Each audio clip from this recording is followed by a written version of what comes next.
Greetings and welcome to Magic with Tamala Farron. Today I'm going to talk about a few things that I've been asked if I had to have some basic herbals on hand.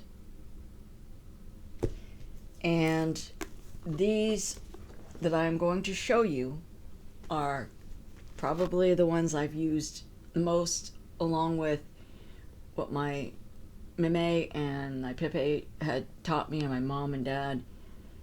But these were the ones that I kept in my library. I have more, but I figured we'd start off with just a couple here. Cunningham's Encyclopedia of Magical Herbs. It is and has been one of my staples in my what do you call it? Library. I use it. I taught my children by it. It's very well done, very established, and Scott Cunningham knew what he was talking about. So that would probably be the first one that I would suggest. Another one that I really enjoy is the Herbal Book of Herbs. And it too is a unique one.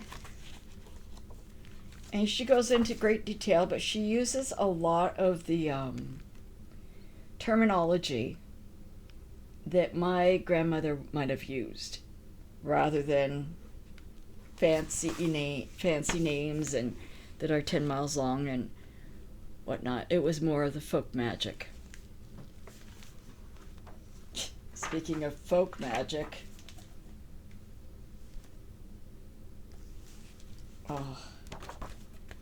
but it's Sybil Leek's Book of Herbs. It was at one time a library book, but I do believe somebody in my house, and I'm blaming my mother, took it. She was, yeah. The Master Book of Herbalism by Paul Beuerl is an amazing book. It is absolutely wonderful. It goes through so much, and it is another one that I grabbed for first out of all of the herbals I have. This is one of the best, and the man was amazing. Like Scott Cunningham, he was really amazing. He had a lot going for him, and he had a lot of knowledge, and one of the best books ever. Sybil Leek, oh, you couldn't get a better witch, really. She's absolutely adorable. She was amazing in all she did. Now, these two I'm going to show you are one of the oddest ones most people don't or have never heard of, but Alma R. Hutchins, Indian Herbology of North America. And I love it. Always have. It is just phenomenal. And it goes so well. Medicines, it goes from folk reasons to use it to modern day natives who continue to use. And these are all herbs that we have in our gardens, in the fields, in the woods, down by the water. These are all things that we'll find where I live. Literally. These are all things that have been used over the centuries by the indigenous of this area. And it is absolutely, without a doubt, one of the best books you can have. But this is something as well. Herbal Extracts, A Basic Guide to Health by Dr. A.B. Howard. Now, I don't know if you can tell, but half the pages in the back are falling out. I have had this for now 40 years. And I have used it so much. I have literally gotten the pages to pull out. But they have all sorts of different ways of how to, like elderberry, how to make a tincture from elderberry, herbal extracts for healing, for helping, for whatever you want. But it explains what they're good for, what they, it's a good book. Very, very good book. Old book, but good book. And that's one of the things that I find is a lot of the books I've got now are out of print. They're literally out of print. And when I don't loan any of my books out. I don't have the heart to do that because the books are old friends of mine, and I know I've been told, you've got everything online, just get rid of the books, you'll have so much more space. Well, it's not going to work that way. I have over 2,500 books, and I'm not leaving them.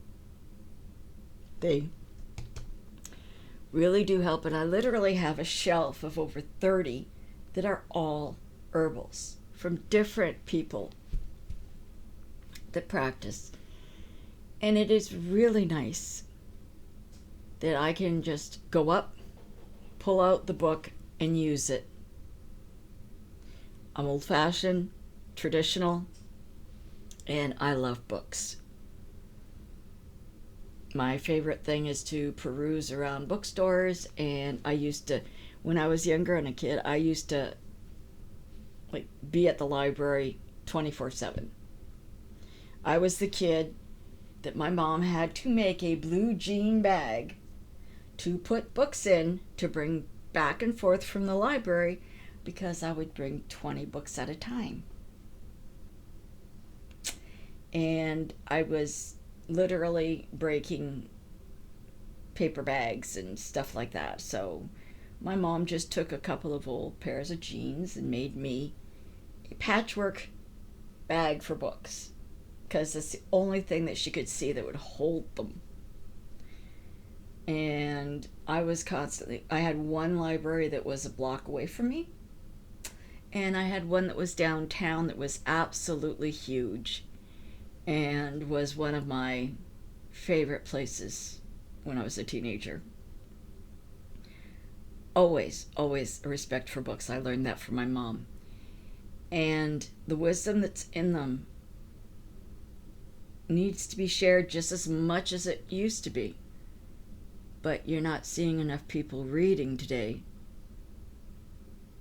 to actually be able to share it. And I think that's really hard, really sad. Because the books that are going out right now, some of the books of the craft that have been out in publication are not worthy of being called a book. They are done for attention, and after the first lump of attention, they lose and nobody else comes to pick them up. It's really sad. I love books, and they should be absolutely one of the most important things that you have. Knowledge is a lot.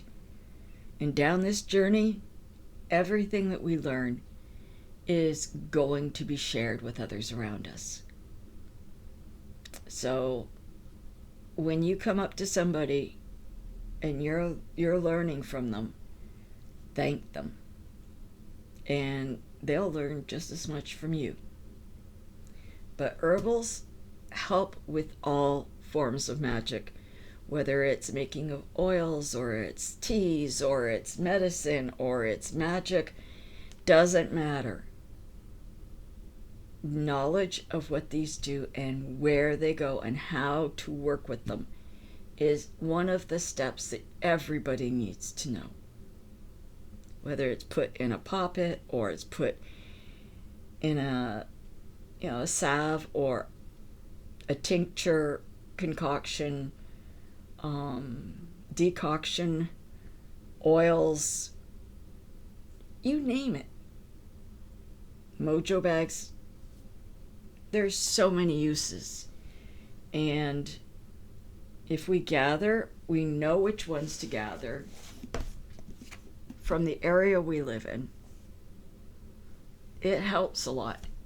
Most of the herbs that you see in other herbals are from everywhere on the planet. These ones are specifically North America. So if you have any indigenous heritage, they would have been using these. My great-grandmother, my great-mame Ducharme, she would do tea leaf readings, and she would take indigenous herbs because she had been taught by her father how to use them. And she would make up teas and medicines and put them, she would measure out how much on a piece of paper. And then she would fold the brown paper over, tie it with a string, and give it to them. Usually on the inside of the paper was the way you should use it and what it was for. And she was very much an influence to me on not letting anything go past you. Learn. What is it good for? What does it do? And incorporate into the magic at hand. So that speaks volumes to me, because those are herbs that my Cherokee and Shoshone heritage have used.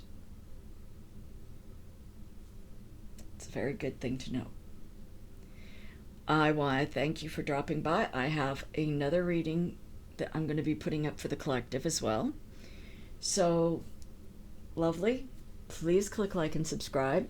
If you want to see other books, let me know in the comments. And let me know which ones. I have a lot of books to go through that I can show.